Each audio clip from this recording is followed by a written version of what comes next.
Durante décadas, o futebol angolano nunca foi tão valorizado. Jogos mal transmitidos, pouca divulgação dos campeonatos e falta de investimento em marketing esportivo fizeram com que bons jogadores não tivessem reconhecimento nacionalmente e internacionalmente que merecem. E daí surge uma pergunta: como seria se tudo fosse diferente? Será que o futebol angolano estaria em um patamar mais acima, disputando grandes títulos, jogadores em grandes times? Como seria o verdadeiro potencial do Girabola se tivesse mais relevância? Agora eu vou te explicar por que o futebol angolano deve mudar em todos os aspectos possíveis. Separei o vídeo em 4 capítulos para entendermos perfeitamente como o futebol angolano precisa evoluir desde a base até o marketing e a audiência. E já agora eu sou Delcio Jorge, deixa o like e se inscreva para me ajudar a trazer mais vídeos como esse. Bora pro vídeo.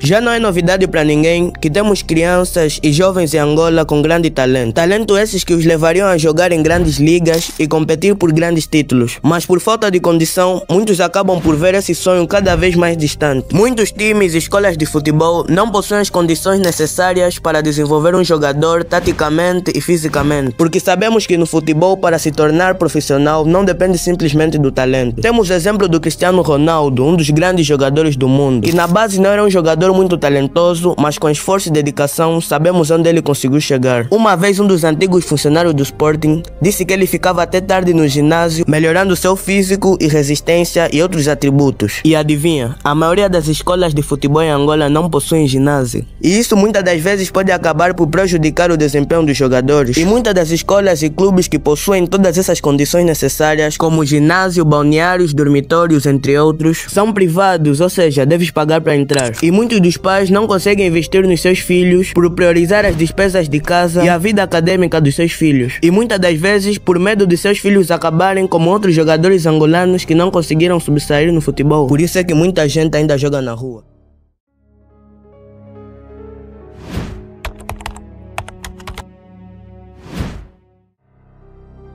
Agora vamos falar da audiência e o marketing. Esse é um ponto muito interessante porque é uma das principais causas da desvalorização do futebol angolano. Se procurarmos saber a todos os jovens, adolescentes ou mesmo crianças para qual time elas torcem, a maioria vai falar Barcelona, Real Madrid ou outro time da Europa. Isso não tem problema nenhum, até porque eu também torço por Barcelona e não para um time angolano. Isso porque não há meios para acompanhar o futebol angolano, que é o Girabola. Tudo bem que de vez em quando apresenta alguns jogos na TPA, que é a principal televisão de Angola, mas a maioria das vezes só apresentam jogos do Petro de Luanda, do Inter e do Dagosto, que são um dos principais times de Angola. Eu acho que seria mais fácil se tivesse um canal simplesmente para desporto do nosso país. O mais incrível é que existe um canal dedicado somente para a Liga, Liga Francesa, Liga Italiana, mas nada sobre o nosso campeonato. E isso só mostra que nós próprios não temos valorizado o que é nosso. Porque pode haver o caso de que muitos jogadores que atuam no Girabola sejam bons, mas como é que um olheiro de um time da Premier League, por exemplo, vai conseguir acompanhar esse jogador se não tem meios para assistir? Sim, temos o caso de muitos jogadores que conseguiram ir jogar na Europa, como Zito Luvumbo, Gelson Dalla, Bastos Kissangas, entre outros. Mas se o nosso futebol tivesse audiência, eu acho que muitos jogadores estariam na Europa. Nem todos também, né?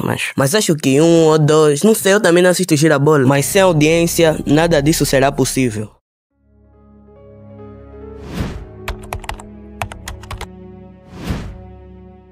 Lembras que no primeiro tópico eu falei que muitas escolas de futebol não têm condições para desenvolver um jogador? O mais incrível é que isso também acontece nos times profissionais. Campos mal feitos, falta de instalações adequadas, dormitórios sem condições, salários atrasados, praticamente todo o campeonato em si não tem condição, como o VAR e a tecnologia de linha de impedimento, o que muitas das vezes ajuda quando o árbitro toma uma decisão errada. Ainda falando sobre os campos, em Angola ainda existem times da primeira divisão que treinam em campo de areia, e muitos times da segunda divisão de outros países têm uma estrutura melhor do que a nossa. Só para terem ideia, um dos principais campos de Angola é o 11 de Novembro, que apresenta ainda a péssima estrutura física e que ainda é muito perigoso. E se o 11 de Novembro é um dos principais estádios, imagina os outros.